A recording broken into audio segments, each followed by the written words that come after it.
Terry heard gravel spit against the bunkhouse porch and looked up from the saddle he was oiling.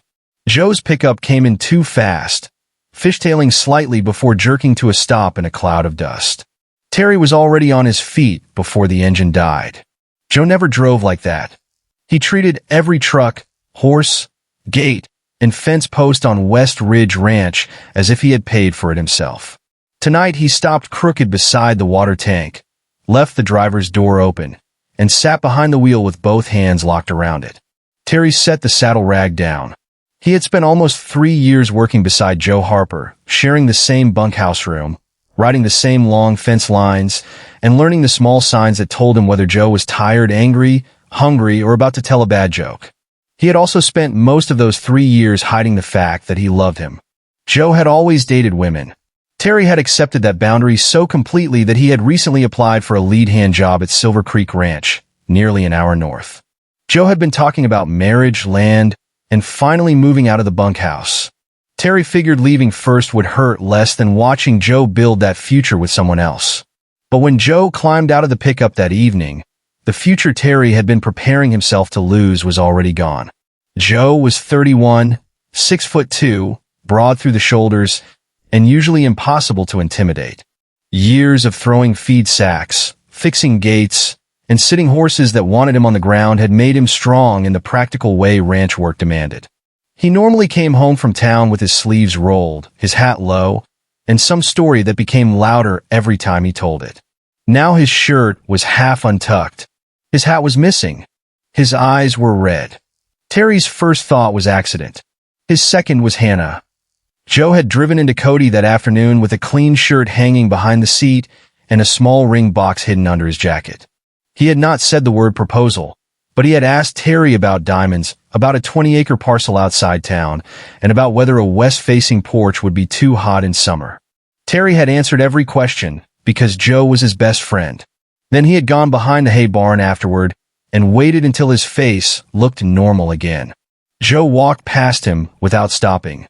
Terry followed several minutes later and found him sitting on the edge of his bed. Their room was small. 2 narrow beds, a scarred nightstand, boots beneath the window, work shirts hanging from hooks because the closet had been broken longer than either man had lived there. The ring box sat beside Joe, closed. Terry stayed near the door. "Is she hurt?" Joe gave a dry laugh. "No. She's doing great." He rubbed both hands over his face. "I went to her place before dinner. Wanted to surprise her. Somebody else opened the door." Terry did not ask for details, but they came anyway. The other man had clothes in Hannah's apartment. She had been seeing him for months. She knew Joe was looking at land. She knew he planned to propose. She had still listened while he talked about building a house with a spare room and enough pasture for a few horses. "She said she was going to tell me after I signed the land papers," Joe said. "Thought I'd have something else to focus on." Terry's jaw tightened. "That's cruel." Joe stared at the floor. "I feel like an idiot." "You're not. I bought a ring for somebody who was already gone." Terry wanted to cross the room. Instead he asked, "Have you eaten?" Joe looked at him like the question was ridiculous. "No." "Then start there." Joe did not start there. The next morning he was saddled before sunrise and worked through breakfast. At lunch the plate Terry left beside him stayed untouched. By the second day, Joe had turned heartbreak into punishment. He took every ugly job the foreman offered, repaired fence in the noon heat, and volunteered to move a yearling that had already thrown another cowboy against a rail. Terry watched him enter the sorting pen with his reactions half a beat slow. When the steer spun, Joe was looking the wrong way. Terry grabbed the back of Joe's vest and hauled him against the fence before a horn caught his ribs. "What the hell are you doing?" Terry snapped. Joe jerked free. "Working. You're trying to get yourself stomped into the dirt." "I'm fine." "You haven't slept, and you've barely eaten." Joe's eyes flashed. "Quit counting." Terry stepped closer. "Then quit making it easy. You could be angry. You can hate her. You can hate the whole damn world for a week if you need to. But you don't get to destroy yourself one shift at a time because she was too cowardly to tell you the truth." Joe stared at him, breathing hard. The anger drained out of his face. That scared Terry more than the argument. That night Terry carried Stu back to their room. Joe was sitting on the floor beside his bed with the ring box open in his palm. The diamond caught the weak bedside lamp and looked painfully clean against his rough fingers. Terry set the bowl down. Eat. Joe shook his head. 3 bites. Not hungry. Do it anyway. Joe almost smiled, then looked back at the ring. I had the land inspection booked for Monday. Cancel it. Already did. His throat worked.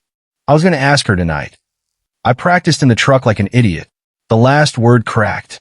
Terry crouched a few feet away. Joe pressed both hands against his eyes, shoulders locking as if he could force the grief back down. He could not. Terry had watched Joe walk on a swollen ankle, stitch his own palm, and work through a fever because the crew was short. He had never watched him cry. Joe. Terry moved closer. Joe caught his wrist. For a second, Terry thought he wanted him to stop. Instead, Joe pulled him down and leaned hard against Terry's chest. The first sound that left him was small and angry.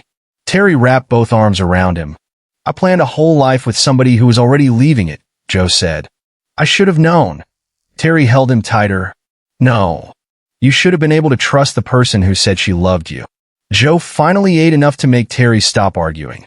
Later, he lay fully dressed on his bed while Terry turned off the lamp. 10 minutes passed before Joe spoke into the dark. Terry. Yeah. Can you stay over here tonight? Terry closed his eyes once. He knew exactly why saying yes was dangerous and exactly why he would say it anyway. He crossed the small room and lay beside Joe on top of the blanket. At first, there was space between them. Then Joe rolled toward him and held on around Terry's waist, resting his forehead under Terry's chin. Terry kept his hands high on Joe's back.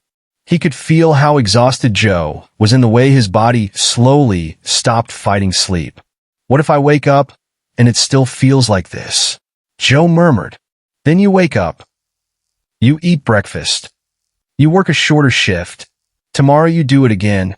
That's your expert advice? Most of my expert advice involves food.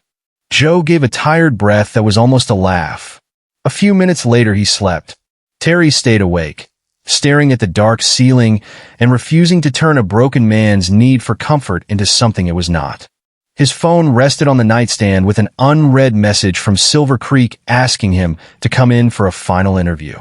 Morning was awkward for only a few seconds.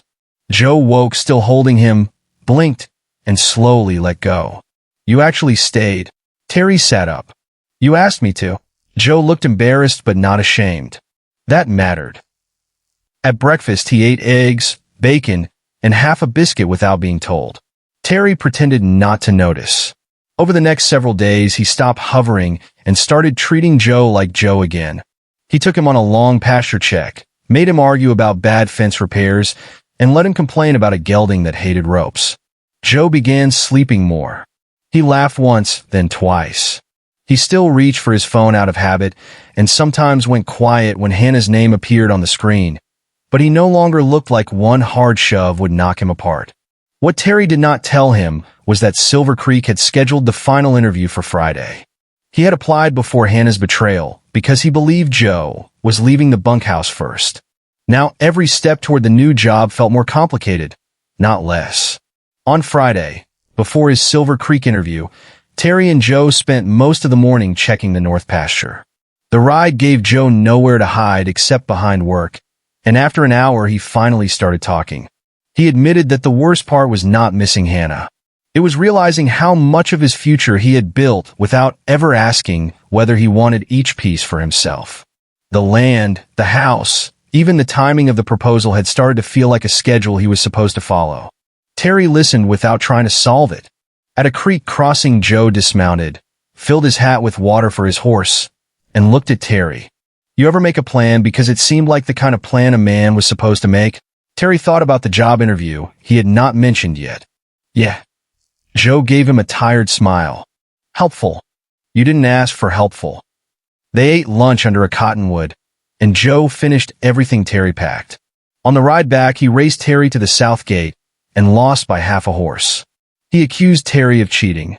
Terry told him horses did not understand cheating, only bad riding. Joe laughed hard enough to scare 2 calves away from the fence. Terry realized then that helping Joe recover could not mean keeping him fragile. Joe needed somebody who would let him be angry, foolish, competitive, and alive again. That evening, Terry drove to Silver Creek for the interview. The first change in Joe's attention was small enough that Terry tried to ignore it. They came in after 6 hours under hard sun, both covered in dust.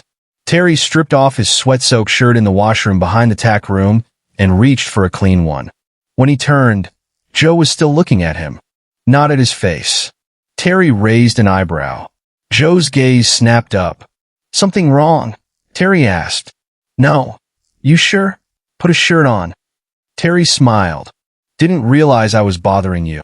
Joe muttered something and walked out. Terry let him go, but the moment stayed with him because Joe had seen him shirtless hundreds of times. What had changed was not Terry's body.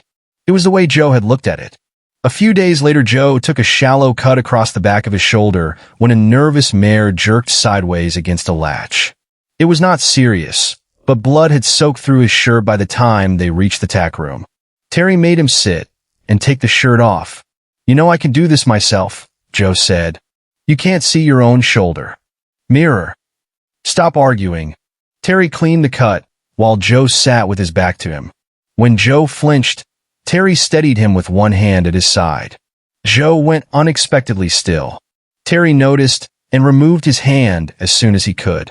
Joe turned to say something, putting them face to face at close range. For one quiet second, neither man moved. Terry could see confusion in Joe's eyes before Joe looked away. Terry taped the bandage into place and stepped back. "Done." Joe pulled his shirt on slowly. Neither mentioned the moment, but from then on Joe became more aware whenever Terry stood close, and Terry became more careful about giving him reasons to misunderstand himself. The ranch gave them plenty of other things to think about. A young gelding arrived for basic work, quick to strike and scared of ropes. Joe wanted to push the horse through it. Terry wanted to slow down. They argued for 15 minutes, then tried Terry's approach and had the horse following calmly by the end of the session. Joe leaned on the round pen rail, breathing hard. "Hate when you're right. You'd be miserable if I left." Joe's grin faded before Terry understood why. "Why do you say that?" Terry looked at him. "Figure of speech." Joe studied his face, but let it go.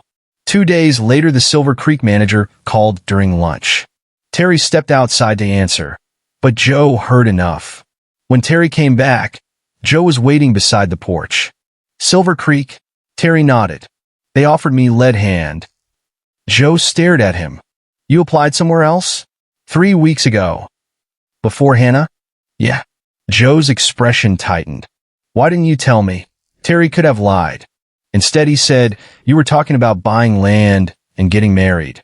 I figured our living situation had an expiration date." Joe looked toward the bunkhouse window, then back at Terry. "And now I still have an offer." The news changed the air between them before either man admitted it.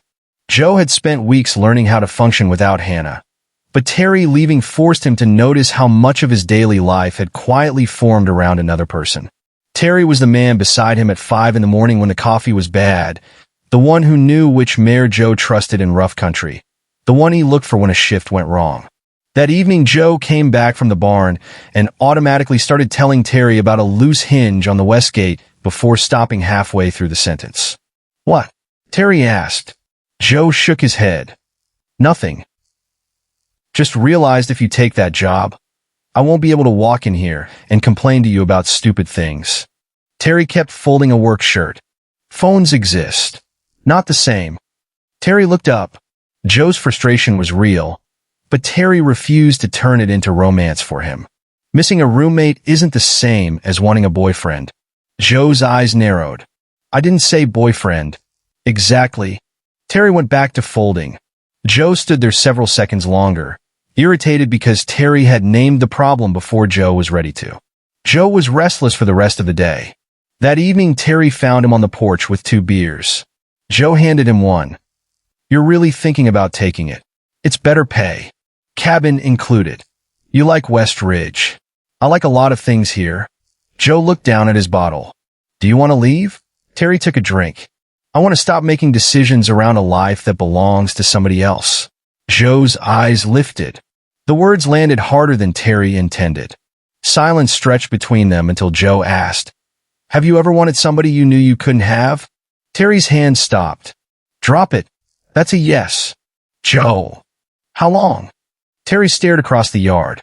There was no good reason to lie anymore. "Long enough." Joe turned fully toward him. "Was it me?" Terry gave him a tired look. "You really need me to answer that?" Joe swallowed. "I guess not." Terry expected him to apologize or retreat. Instead, Joe stayed there, shoulders tense, watching him with an expression Terry could not read. Joe stepped closer. "I keep thinking about you leaving." Terry held his ground. "That doesn't mean you want me." "I know. And you're still hurt over Hannah." "I know that too." Joe took another step, close enough that Terry could smell soap and beer. "What if I'm not thinking about her right now?" Terry's pulse kicked once hard. "Then be sure before you do anything you'll regret." Joe looked at his mouth. Terry saw the decision happen before Joe leaned in. The first kiss was brief, almost careful. Joe pulled back with surprise written plainly across his face. Terry's own hands stayed at his sides. "That answer anything?" he asked. Joe breathed out. "Not enough." He kissed Terry again, stronger this time, and Terry answered for a few seconds before forcing himself to step back. Joe looked dazed. Terry was not much better. "Don't use me to figure out whether you're lonely," Terry said. "If you kiss me again, do it because you know you want me." Joe nodded slowly. Neither man tried a third time. Morning did not erase what happened, but it did make Joe nervous. He sat on his bed with coffee while Terry pulled on a work shirt. "I don't know what this makes me," Joe said. Terry buttoned one cuff. "You don't need a label before breakfast. I've spent my whole life dating women." "I noticed." Joe almost smiled. Then his face became serious again. "But I wanted to kiss you." Terry looked at him. "That part matters more to me than whatever word you use." Joe nodded. "I don't want you thinking I'm messing with you." "Then don't." Terry picked up his hat. "Figure yourself out. Just don't figure yourself out by using me as a test." Joe accepted that without arguing. It was the first thing he did right after the kiss. What followed was not another dramatic confession. Joe simply began choosing Terry more deliberately. When the crew went into town on Saturday, Joe skipped the bar and asked Terry to get dinner instead. They ate burgers at a roadside place 20 miles from the ranch and talked about horses, work, and Joe's ridiculous idea that Terry's coffee tasted like fence stain. It felt almost normal until the drive home. Joe rested his hand on the center console, then placed it on Terry's thigh. Terry glanced down and then at him. Joe did not move it. Neither did Terry. That was all. No kiss. No attempt to push farther. The restraint made the gesture harder to ignore. Back at the bunkhouse, Joe went to his own bed, and Terry spent longer than necessary cleaning his boots because he needed his pulse to settle before sleeping. Joe also stopped treating his attraction like something that only existed at night. He did not make announcements or turn the bunkhouse into a spectacle, but he sat beside Terry at lunch, bumped shoulders with him when they argued, and stopped flinching from ordinary contact. One afternoon in the tack room, Joe stood close enough that Terry finally put down the bridle he was cleaning. "You're doing that on purpose." "Doing what?" "Standing in my space." Joe's mouth moved into a small smile. "Maybe I like your space." Terry stepped nearer instead of back. Joe's confidence slipped for half a second. They were close enough to kiss, but Terry caught Joe's wrist when his hand started toward Terry's waist. "Not yet." Joe frowned. "I know I want you. Wanting me for 5 minutes isn't the problem." Terry released him. "I need to know you're still going to want me when this stops feeling new." Joe did not like the answer, but he respected it. That mattered more than another kiss would have. Joe's next major choice had nothing to do with Terry. On his day off, he drove to Cody, met the owner of the 20-acre parcel he had planned to buy with Hannah, and formally released his option. When he returned, he looked tired but lighter. Terry was repairing a halter outside the barn. "Done?" he asked. Joe nodded. "Done." Terry waited. Joe sat beside him on the fence rail. "I kept thinking I had to replace the plan, find another piece of land, another idea, something that proved she didn't wreck me." He rubbed his thumb over the rail. "Then I realized I didn't even know if that plan was mine anymore." Terry looked at him. "So, what is yours?" Joe glanced toward the training pen. I've been thinking about taking outside horses. Starting small. 2 or 3. I like training more than I like half the work they put me on here. Terry smiled. You're good at it. You saying that because you want 10%? 15. Joe laughed. It was the first conversation since the breakup in which Hannah was part of the history instead of the center of the room. The Silver Creek offer arrived the next morning.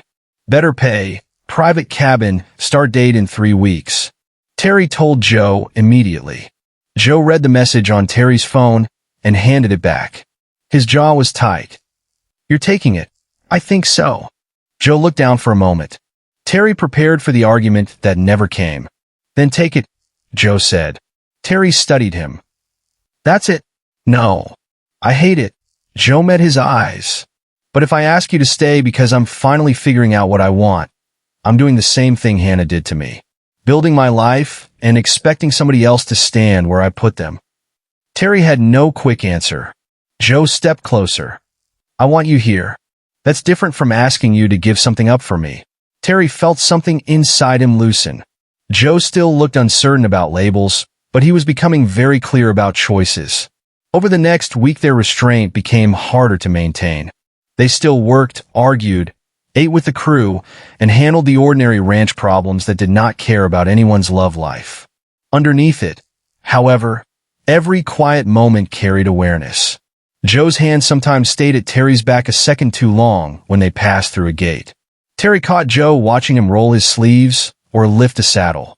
Once alone in the tack room, Joe leaned close enough that his breath touched Terry's cheek before Terry murmured, You trying to make this difficult? Joe answered, It's already difficult. Terry smiled and stepped away. On the ranch, they kept the line where Terry had drawn it, letting the tension stay unresolved instead of turning every private moment into an excuse to cross it. Joe wanted his next step to be a choice he could still stand behind the following morning. The clearest proof came during work, not in the bunkhouse. Joe's first outside training horse arrived 2 days earlier than expected. A chestnut gelding that had learned to pull away whenever pressure touched the lead rope. Joe worked him for an hour, stopped before frustration took over, then asked Terry to watch the second session. Months earlier Joe would have pushed harder just to prove he could win. This time he waited, changed his angle, rewarded the smallest correct response, and ended while the horse was calm. Terry leaned on the rail. Look at you, developing patience. Joe wiped sweat from his forehead. Don't spread it around. Then his expression changed. I meant what I said about doing this. Even if you leave. Terry nodded. Good. Joe stepped closer to the rail. And I meant the other thing too. Which thing? Wanting you. Terry held his gaze. Joe did not reach for him. He did not need to. For Terry, that restraint mattered more than another heated moment. Joe was no longer chasing relief. He was building a life that could stand on its own and still making space for Terry inside it. That was the first time Terry seriously considered that believing him might not be a mistake. That choice came on a quiet Thursday. Most of the crew had gone into town. Terry stayed behind to finish packing the first of his boxes. Joe came into the room after showering, hair still damp, wearing clean jeans and a dark t-shirt. He closed the door. Terry looked up from the box. You going somewhere? Here. Joe's voice was steady. Terry waited. Joe crossed the room, but stopped before touching him. I've spent weeks trying to decide whether I want you because I'm lonely, because I'm angry, because you were there when everything fell apart, or because this is actually me. Terry's chest tightened. And Joe looked directly at him. I can be alone. I don't like it, but I can do it. I'm not here because I need you to make tonight easier. He took one more step. I'm here because I want you. Terry rose slowly. You sure? Yes. Tomorrow too? Joe's mouth curved. Ask me tomorrow. Joe kissed him before Terry could answer. This time there was no testing and no confusion. Terry caught him at the waist and pulled him close, and Joe answered by sliding both hands up Terry's back. The kiss deepened, then slowed when Terry drew away long enough to search Joe's face. Still sure? Joe nodded and kissed him again. Terry's hands moved under the hem of Joe's shirt. Joe lifted his arms and let Terry pull it off before reaching for Terry's. They stood close in the small bunkhouse room, breathing harder now, both fully aware of where the night was going. Terry gave Joe one last chance to stop. Joe instead caught the front of Terry's shirt and pulled him toward the bed. "I'm not changing my mind," he said. Terry kissed him again, and whatever uncertainty had been left between them finally gave way. The room grew quieter around them as they stopped talking about what the moment meant and simply chose it together. What happened after that belonged to a part of their story they did not need to explain to anyone else. By the time the bunkhouse settled into silence, neither man was thinking about Hannah, labels, or the life Joe had once planned. For that night, there was only the clear fact that Joe had come to Terry because he wanted him, and Terry had finally believed him. If you want the full uncut 18+ scene and the explicit chemistry throughout the story that isn't included on YouTube, you can find the full version on Patreon. The link is below in the video description. Morning mattered more than the night. Terry woke first and found Joe still beside him, one arm thrown across his stomach, breathing evenly. Sunlight came through the bunkhouse window. Boots sat beside the beds. Somebody in the communal kitchen dropped a pan and swore. Nothing about the room was romantic. Joe opened his eyes, looked at Terry, and did not panic. "Morning," he said. Terry waited. Joe frowned. "Why are you staring at me?" "Checking whether you're about to climb out the window." Joe looked toward the small window. "Wouldn't fit." Terry laughed. Joe's expression softened. "I meant what I said last night." "Good. Still don't know what label fits. Still don't care before coffee." Joe leaned over, kissed him once, then got up to start breakfast. It was a small act, almost ordinary. For Terry, it settled more than another speech could have. The next 2 weeks were not a honeymoon. Terry still had to pack. Joe still worked West Ridge and began talking to the foreman about taking 2 outside training horses in the unused South Pen. They disagreed about schedules, joked too much when they were nervous, and learned quickly that wanting each other did not remove practical problems. What mattered was what Joe did not do. He never asked Terry to reject Silver Creek.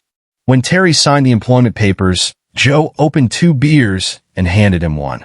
"Congratulations, lead hand." Terry looked at him. "You hate this." "I do." Joe took a drink. "Still proud of you." Terry remembered Joe on the floor with the ring box, unable to imagine a future that had not already been planned for him. This Joe was building one piece at a time and allowing Terry to build his own beside it. Moving day came 3 weeks after the first kiss. Terry had expected it to hurt. What he did not expect was how normal Joe made it. He carried boxes, labeled tack, argued about whether Terry owned too many boots, and never once asked him to stay. Late in the afternoon, Terry found Joe standing in the half-empty room they had shared for nearly 3 years. One bed was bare. Terry's side of the wall had pale rectangles where photographs had been. Joe looked around. "This place is going to be ugly without your stuff." "It was ugly with my stuff." "Fair." Terry zipped his last bag. Joe stepped behind him and rested a hand briefly at Terry's waist. The gesture held more history than it would have a month earlier. Terry turned and kissed him once. Nothing extended, nothing that would make them miss the truck schedule. When they separated, Joe said, "Call me when you get there. It's 58 miles, not another country. Call me anyway." Terry did. Silver Creek Ranch was bigger, busier, and less sentimental than West Ridge. Terry liked it almost immediately. The manager gave him responsibility instead of speeches.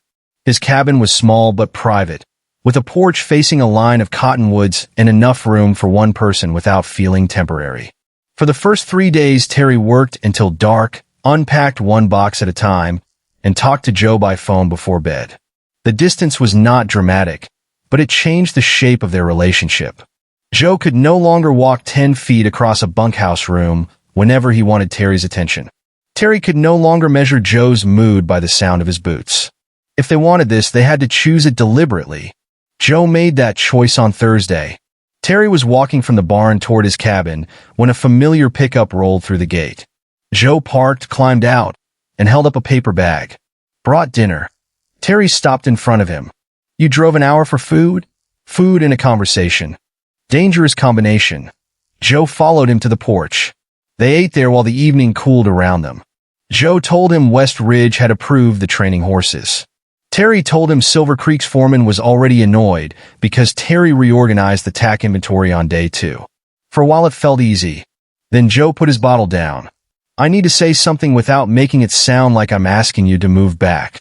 Terry waited. Joe looked toward the darkening pasture. I'm not asking you to build your life around me. He turned back. I'm asking if there's room in the life you're building for me. Terry did not answer immediately. A month earlier, he would have given almost anything to hear those words. Now he wanted them for the right reasons. What does that look like? He asked. Joe nodded as if he had expected the question. You work here. I work West Ridge while I build the training business. We drive too much. We probably complain about it. We go on actual dates instead of pretending burgers after work don't count. Terry smiled. Joe continued. And if this lasts, we figure out the next thing when we get there. Not because I'm scared to be alone. Not because you feel responsible for me. Because we both choose it. Terry leaned back against the porch rail.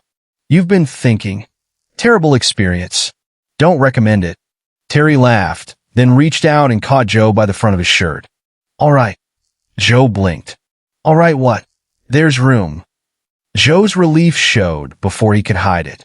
Terry kissed him, brief but certain. But you're driving next weekend. Deal. Their first official date happened that Saturday at a steakhouse halfway between the ranches. It was almost embarrassingly normal.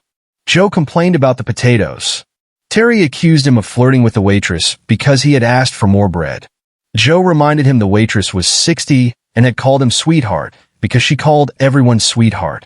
Outside beside the truck, Joe took Terry's hand without looking around first. Terry noticed that more than any dramatic declaration, Joe was not hiding him, and he was not performing courage either. He was simply there. They dated like that for months, fitting each other around dawn starts, mud, vet emergencies, broken water lines, and the kind of exhaustion that made a 2-hour drive feel like a cross-country trip. The relationship became less dramatic as it became more real. The first month tested the promise in ordinary ways. Once Joe drove to Silver Creek after a 12-hour shift and fell asleep on Terry's couch before dinner arrived. Another weekend Terry had to cancel because a sick mare needed watching through the night. Joe was disappointed, said so, and did not turn it into a question about whether Terry cared. They learned to ask instead of assume. They also learned that distance made the time they did get together feel chosen rather than automatic. Terry had loved Joe for years while sharing a room with him. Strangely, he trusted the relationship more once there were 58 miles between their beds. Every visit required one of them to get in a truck and make the drive. Hannah called once, 6 weeks after Terry moved. Joe took the call outside the Silver Creek barn while Terry checked tack. He came back 10 minutes later looking calm. Terry did not ask what she wanted. Joe volunteered it anyway. She apologized again. Said the guy she left me for is gone. Terry looked up, and Joe shrugged. I told her I hope she figures out what she wants before she builds another person's life around it. Terry studied him. That's all. That's all. There was no satisfaction in Joe's face, no revenge, no longing. The conversation had simply ended. Terry realized that was the first time Hannah had entered the story without changing its direction. By late winter, Joe had 6 training horses booked for spring and enough clients that he began reducing his regular West Ridge shifts. Terry had settled into Silver Creek and earned the kind of trust that came only after months of fixing other people's mistakes without making a speech about it. They started looking for a place between the 2 ranches. Not because either man wanted to give up his work, but because an hour in opposite directions had become inconvenient. They found a small cabin on leased land with a 2-stall barn, a bad kitchen floor, and a view Joe immediately claimed was worth the rent.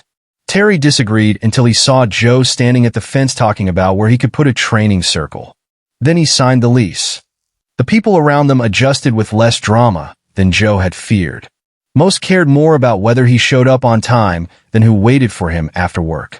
Terry never asked Joe to explain himself to anyone, and Joe never asked Terry to make the relationship easier for other people to understand. They kept the parts that mattered simple: honesty, work, and choosing each other when nobody was forcing them to. Moving into the cabin was nothing like leaving the bunkhouse. There were no boxes loaded under pressure, and no conversation that felt like a test. Joe carried the heavier furniture because he insisted Terry had terrible lifting technique. Terry assembled a table while Joe read the instructions wrong on purpose. They argued over closet space, bought 2 different coffee makers, and discovered the bedroom window rattled whenever the wind came from the west. It was ordinary, inconvenient, and completely theirs. Joe did not need Terry to rescue him there. Terry did not have to love Joe quietly there. That difference showed up in 100 small choices. Whose truck needed fuel, who fed the horses, who cooked, who apologized first after an argument, who drove when the other was too tired. 8 months after the night Joe had come home broken, Terry drove into the cabin yard after a 14-hour shift and found Joe leaning on the fence in a dusty work shirt. 2 training horses moved quietly behind him. Joe pushed away from the rail as Terry climbed out of the truck. "Took you long enough." Terry shut the door. "Miss me?" Joe walked over and stopped close enough that the answer was obvious. "Every damn day." Terry smiled. Joe kissed him once, easy and familiar, then took Terry's hat and put it on his own head. Terry reached for it. Joe stepped back. "Dinner's inside. You cook. Don't ruin the moment." Terry followed him toward the cabin, watching Joe talk about a young mare that had finally taken a saddle without fighting. The man walking beside him was not the same one who had clung to Terry because the life he planned had collapsed. Joe had built something new with his own hands. Terry had done the same.